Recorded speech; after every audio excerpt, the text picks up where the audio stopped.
So let's begin this conversation with something that was rather seismic for all of us for personal and professional reasons, and that was getting through the pandemic. How much of living through that time period has created ripples in your life that are still there right now? You know, that time period actually is was a huge turning point in my life. Like 2019 was probably the worst year of my entire life. It just sucked. And I I literally went to Italy and stayed for 3 weeks and came home, sold my house. I was just going to travel and figure out where in the world I wanted to live. I was done with life. Yeah. And I went to my mom's, stay there through Christmas, and I was getting ready to take off March and COVID. I can't go anywhere. And now I'm stuck at my mom's. And I'm like, well, this is not going to be safe for anybody. Yeah. Right. And so I was like, all right. So by May, I rented an Airbnb in Florida for 3 months and I have never gone back. Wow. Just keep traveling, keep Wow. going. I just go where I want to go and experience what I want to experience. So would it be safe to call you a nomad? That's kind of how you roll?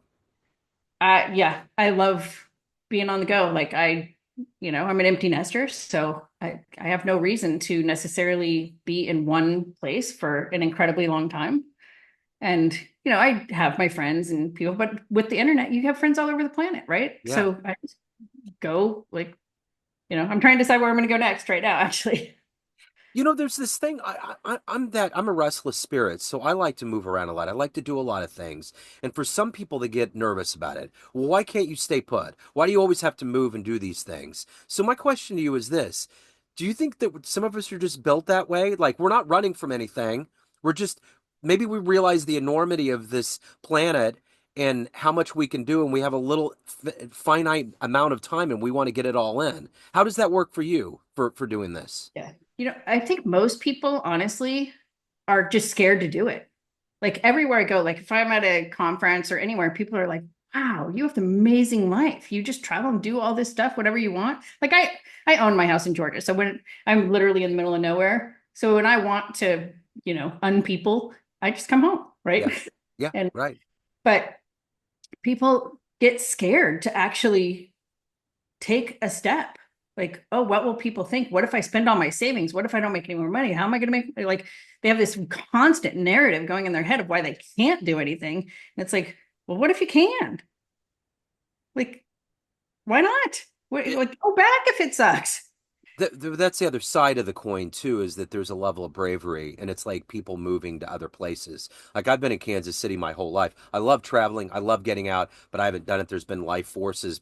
But at the end of the day, it's like I think there's a lot of bravery that goes into people that are either nomadic or decide they just want to go to different places because that takes a lot. I mean, to completely move your life, all of the underpinnings of doing those things, there's a lot of work that goes into that. There is. And, like when I left California, I probably still have stuff in storage at my mom's house, honestly. Like Yeah. it's the way things are, and you kind of leave things behind, but you gain so much more.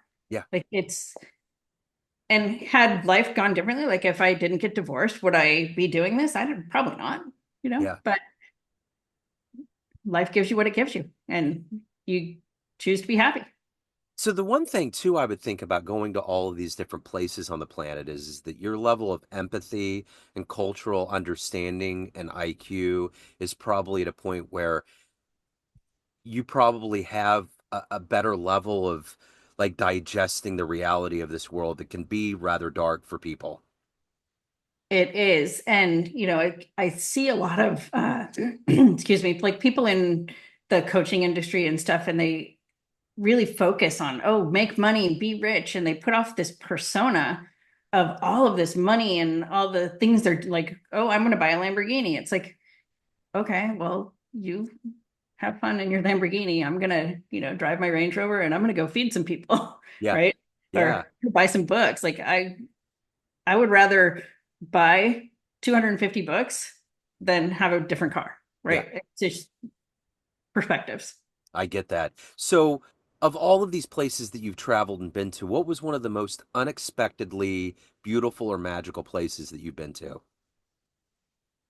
I think one of the absolute best places would be now I'm not gonna be able to think of the name of it. It's right near Capri. Uh-huh.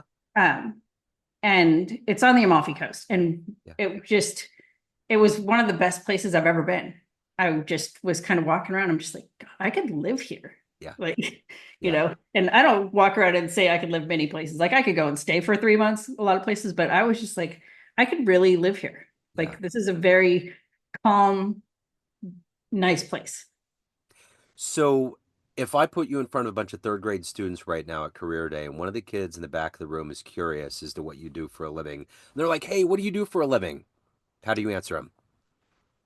I help adults remember to be happy. You don't have to rush around. You don't have to worry about what everybody else is thinking. Be happy. Choose yourself and be happy. And then everything else is going to come right at you. What did you want to be when you were young, when you were 10 or 11 years old? An author. So what was your favorite book as a kid? Oh, I had so many. I read so, but I read a lot of stuff like that a lot of kids might not read. I read a lot of like crime novels Yeah. and, you know, I think I'm not gonna be able to think of a lot of the others, but like uh, Lee something. Uh, Uh, but Lee Child? yes. Okay. So he wrote a book, and then Dick Francis wrote a book about horse racing. Yeah. And that kind of, I just started getting into these crime novels. Yeah. And, most of the authors are so obscure. And when you're that age, like, I mean, I'm 54. So at that age, we're reading paperbacks, right? Yeah. And you don't even know who the author is. I literally don't even read the title of the book. Yeah. Yeah. Stuff. Yeah. So it really shaped a lot of what I do. It's interesting because right now in podcasting, that's like the number one genre is that whole crime realm. Imagine if that was available when you were younger, the amount of audio that you could have consumed, which is kind of like books. I'd have been all over it. I was Yeah. one of those people I watched the original Forensic Files on Discovery Yeah. Yeah. before it was even a popular thing. Like it was Yeah. still like a documentary then. Absolutely. So, how did we get here? Take me back to where you were born and raised. What were the seeds that were planted into you to be a successful businesswoman, to have this love of travel and of reading and writing and all of those things? How did these get cultivated into who you are today? Yeah. So I grew up in the suburbs of San Francisco. And my mom is a huge reader and she inspired me to do almost everything. She's always been my biggest cheerleader. No, like no matter what crazy ideas I come up with. And, I told her from even when I was little, I'm like, I'm gonna write a book. I'm gonna be on the bestseller list. And she's like, okay, kind of like, sure. And uh as I was growing up, I made a lot of really dumb decisions, really dumb. I mean, if I was smart, I would have left my ex-husband like the day after I conceived my second child so that I could still have her, but not that extra 10 years. Yeah. Uh, and once I got divorced, that's when my life really started changing because not only was I a stay-at-home mom before, but now I'm like a mom who's terrified and has like no hope. And that's how I found like the law of attraction and manifesting.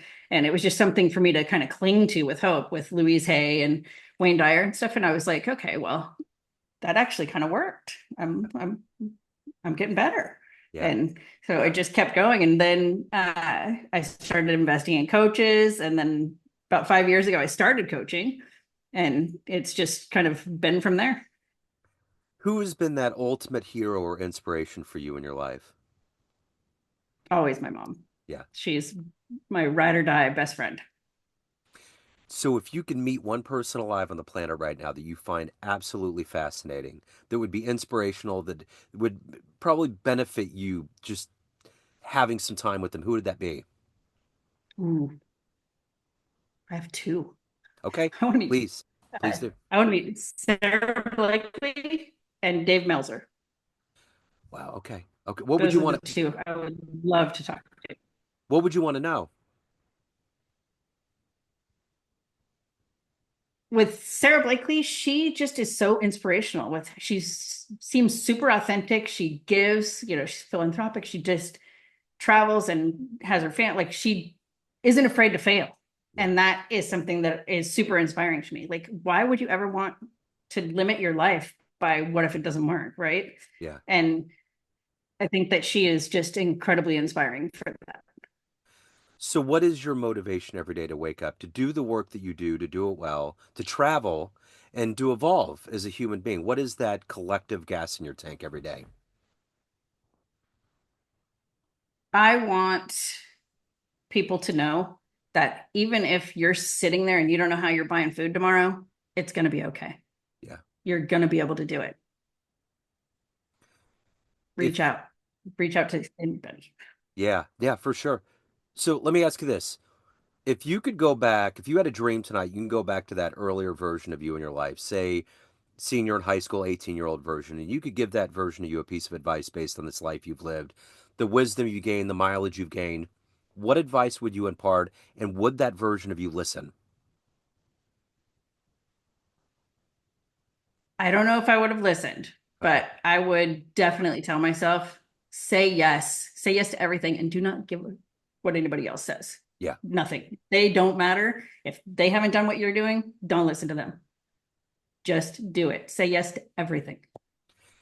There was a jazz singer in Kansas City named Molly Hammer, and sadly she passed away during right as COVID began. She had cancer, but it went into remission. And I remember I interviewed her at one point, and I was like, "What did you learn about getting over this?" And she started traveling at that point and realized that there was a lot of places on the planet she wanted to go to. But she said the bottom line after that was she said yes to gigs, to all kinds of things. And I always think about that, just the Yeah. ability to say Amen. yes and to do it. I mean, what's the worst going to happen? That's a That you go thing, back where you were? right? Yeah. I mean, and what You if know, you hear no? You've learned enough to refine it to maybe get a yes the next time. yeah, because they can't say yes if you don't ask. That's it. But if you don't ask, it's not going to happen. Yeah, absolutely. So, So, of all of these things that you've accomplished and become in your life, what are you the proudest of? I think just being persistent. I mean, hitting the USA Today bestseller list was phenomenal to me. Yeah. Um, and just being here, making it. I wake up every day and I'm just like, I'm good. Let's go. Where's the one place on the planet you haven't been to that you absolutely want to go to? Iguazu Falls. Okay. Have you It's been to on the Vietnam? no. You haven't. I've heard so many good stories about Vietnam. Like it's an amazing place. I have definitely heard of it. And I avoided tropics for the longest time. And I'm Yeah. just now starting to get back to wanting to go to tropical places. Okay. Cool. So let me ask you this. Of everyone out there has a perception of you. All of Right. your readers, all of your family, all of your clients, colleagues, but you run the show. What's your perception of you? Who do you think you are? I think I'm just this messy ball of energy that, I'm light. I'm just constant flow. Let's go. What do you want to do today? Yeah. Right. It's not, I don't fit in a box, and that bothers a lot of people, but you know what? Boxes are for stuff. Yeah. Right? They're not for people. Yeah. Do what you want. There's no rules. Yeah. You don't have to get married and have a picket fence. You can go do whatever you want. Yeah. For sure. So if a time machine pulled up in front of your house when we get off the phone here, and you could go back in the history of time and see one event with your own eyes, where are you going to go?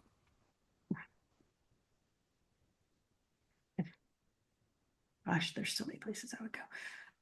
I think I would want to go and watch Neville Goddard speak live. Okay. I like it. Yeah. Yeah. So, what was the first letter that you received from your book that blew you away? When you were getting fan mail and responses from people, what was one of them that has been monumental in your mind? The best one, and it was actually kind of one of the first ones, is somebody said, you know, I had no idea how this was going to end. And I figure out every single book. And I was just like, score, I did it. Right. Because That's I it. changed that ending so many times. Yeah, that's great. That's So awesome. So, if anyone wants to pick up the book, if anyone wants to reach out, hire you, any of the good business in your world, where can they go? the books are all on Amazon, and heatherrosewood.com is for my coaching and everything I do. Excellent.